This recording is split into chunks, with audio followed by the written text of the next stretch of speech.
যাদেরকে আমি নিয়ে এসে নেতা বানিয়েছি, যারা বিজেপি দেশে করে খাচ্ছে, তাদেরই বেশি পেট ব্যথা হচ্ছে। যাদেরকে আমি নিয়ে এসে নেতা করেছি তারা খুব চিন্তিত ভবিষ্যৎ নিয়ে। পার্টির উপরে ভরসা রাখুন, চিন্তা করার কোনো দরকার নেই।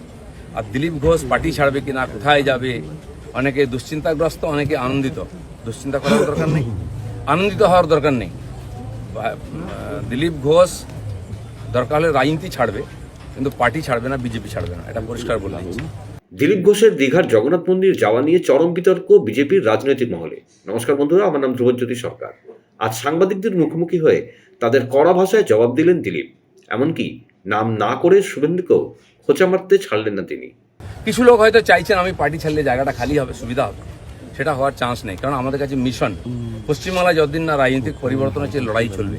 আর যে আমার লক্ষ লক্ষ সাথী 10 বছর ধরে আমার সঙ্গে লড়াই করেছেন, রক্ত দিয়েছেন, ঘাম দিয়েছেন, প্রাণ দিয়েছেন, পরিবারকে রাস্তায় বসিয়ে দিয়েছেন, সেটাই আমাদের কাছে প্রেরণা। কেউ বলছে 57 জন শহীদ হয়েছে, তারা ভাবছেন যে 21 সালে বোধহয় বিজেপি তৈরি হয়েছে। তা হয়নি। 257 জন শহীদ হয়েছে, রাজনীতিক শহীদ। সেই শহীদ ভুলিনি, কারণ আমার সময় তারা প্রাণ দিয়েছেন। তার ফলে 77 সিট জিতেছিলাম। আজকে 1 ডজন এমএলএ আমাদের ছেড়ে চলে গেছে, এমপি চলে যাচ্ছে, পঞ্চায়েত, জেলা পরিষদ, সমিতি চলে যাচ্ছে। কিন্তু আমি বলছি আমাদের বিচারধারা, আমাদের রাস্তা ঠিক আছে। ঘাবড়াবেন না, ভয় পাবেন না। বিজেপি ভয় পায় না বলে ভারতবর্ষে পরিবর্তন করতে পেরেছে। আমরা সেই পার্টির সংস্কৃতি মানি যে পার্টির প্রধানমন্ত্রী অটল বিহারী বাজপেয়ী কালীঘাটে গিয়ে মমতা ব্যানার্জির মায়ের পায়ে হাত দিয়ে প্রণাম করেছিলেন। আমরা সেই সংস্কৃতির লোক। মমতা ব্যানার্জি তখন আমাদের সঙ্গে ছিলেন, আর অন্যদিকে চলে গেছেন, শত্রু হয়ে গেছেন, এটা আমি মনে করি না। রাজনীতি আমার কোনো শত্রু নেই, আমি সবাইকে মিত্র করার চেষ্টা করি। আর মিত্র করেছে বলে ভারতীয় জনতা পার্টি এত বড় হয়েছে। অন্য পার্টির বহু নেতা এসে পার্টির নেতৃত্ব করছেন। তো সেই জন্য আমরা সেই সংস্কৃতির লোক, সেই পার্টির কর্মী যে পার্টির প্রধানমন্ত্রী অটল বিহারী বাজপেয়ী শান্তির বার্তা নিয়ে বাসে চড়ে লাহোরে গেছিলেন, শত্রুর দেশে গেছিলেন, ঘোষিত শত্রু পাকিস্তান। প্রধানমন্ত্রীর সঙ্গে আলাপ করেছিলেন। ফিরে আসার পরে পাকিস্তান আক্রমণ করেছিল, কার্গিল যুদ্ধ হয়েছিল। অটল বিহারীর হাত কাঁপেনি, মিরাজ পাঠিয়ে দিয়ে, সেনা পাঠিয়ে দিয়ে সমস্ত বাংকার গুঁড়িয়ে দিয়েছিলেন। আমরা সেই সংস্কৃতি, এটা ভারতের সংস্কৃতি, এটা বিজেপি সংস্কৃতি। আমার প্রধানমন্ত্রী নরেন্দ্র মোদী, তিনি নওয়াজ শরীফের বাড়িতে বিয়েতে নেমন্ত্রণ রক্ষা করতে গেছিলেন, কোনো প্রোটোকল মানেননি, আশীর্বাদ করেছিলেন মেয়েকে। কিন্তু তারপরে পাঠানকোট হয়েছিল, পুলওয়ামা হয়েছিল, কিন্তু নরেন্দ্র মোদী সার্জিক্যাল স্ট্রাইক করতে, এয়ার স্ট্রাইক করতে পিছিয়ে যাননি, কারণ এটাই বিজেপি, এটাই ভারতীয় সংস্কৃতি। সেই জন্য আমরা যেন আমাদের পরিচিতি না ভুলে যাই। আমার পাড়ায় বিয়ে হচ্ছে টিএমসি নেতার বাড়িতে, সে টিএমসি করে বলে তার বাড়িতে আমি বিয়েতে যাব না। এই ধরনের জঘন্য নিম্ন রুচির রাজনীতি দিলীপ ঘোষ করে না, করবেও না, এটা আমি ঘৃণা করি। আমার বাড়ির জামাই যদি অন্য পার্টি করে, সেই মেয়ের বাড়ি আমি যাব না, এই রাজনীতি দিলীপ ঘোষ করে না, করবে না। যারা করতে চাইছে এটাকে, বিজেপি এই অপসংস্কৃতি আনতে চাইছে, তারা বিজেপি জানে না, তারা বিজেপি জানে না, তারা দিলীপ ঘোষকে চেনে না, এর পিছনে কত ত্যাগ তপস্যা আছে জানে না। যারা 21 সালে এসছে, 20 সালে বিজেপিতে এসছে না, তারা বিজেপি বুঝতে পারবে না।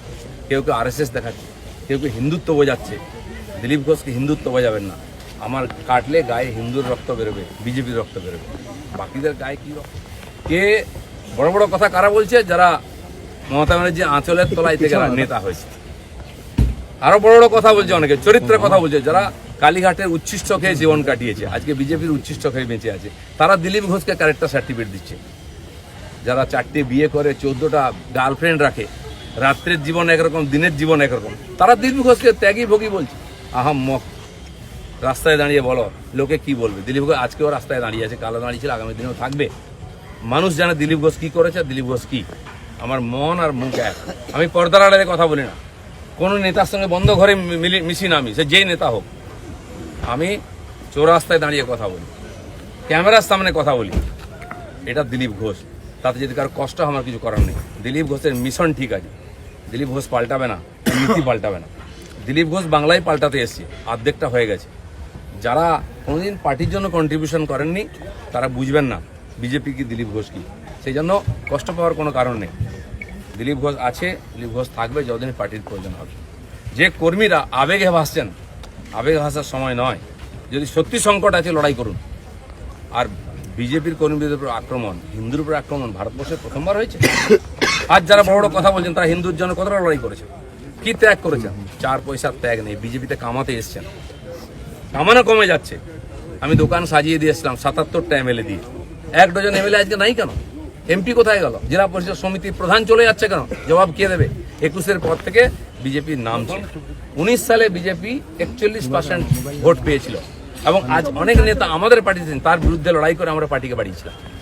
অনেকে প্রশ্ন করছেন 41% ভোট আর 121টা বিধানসভায় আমরা লিড নিয়েছিলাম। 5 বছর পরে 24 সালের ইলেকশনে সেই ভোট 39% নেমেছে আর 91টা বিধানসভায় আমরা লিড পেয়েছি। পার্টি এগোচ্ছে না পিছোচ্ছে? আমরা জিততে ভুলে গেছি 21 সালের পরে। প্রশ্ন করুন, পাবলিক প্রশ্ন করছে, দিলীপ ঘোষের এটাই প্রশ্ন আছে। যারা আমাকে প্রশ্ন করছেন আমি তাদের দিকে প্রশ্ন করছি, আপনারা তো নীতি শেখাচ্ছেন, রাজনীতি শেখাচ্ছেন, হিন্দুত্ব শেখাচ্ছেন, কি দিয়েছেন সমাজে? কেন পার্টি নেমে গেছে? 250 লোকের প্রাণের বিনিময়ে যে পার্টি দাঁড় করিয়েছিলাম সে পার্টি কোথায় আজকে? কেন হারছি আমরা? কেন লোকে চিৎকার করছে? আর এই দালালরা যেদিন থেকে পার্টিতে এসছে বিজেপির গন্ধও চলে গেছে, বিজেপির স্বাদও চলে গেছে। লোক বিজেপির ভরসা করতে পারছে না। তাই ভরসা ফিরিয়ে আনার জন্য লড়াই করুন, নাটক করবেন না। রক্ত দিয়েছি, আমরা ঘাম দিয়েছি, তারপরে মানুষের বিশ্বাস জিতেছি, মানুষের আশীর্বাদ জিতেছি। দিলীপ ঘোষের তো লড়াই জারি আছে। আপনারা ঠিক করুন কে কোন পার্টি থেকে লড়াই করবেন। দিলীপ ঘোষ পার্টি পাল্টাতে আসেনি, পশ্চিমবাংলায় পাল্টাতে এসেছে। ধন্যবাদ সবাই। বন্ধুরা, ভিডিওটি ভালো লাগলে দয়া করে লাইক শেয়ার করে দেবেন, আমাদের পেজটা ফলো করে নেবেন আর আপনার মতামত কমেন্ট করে অবশ্যই জানান। ধন্যবাদ।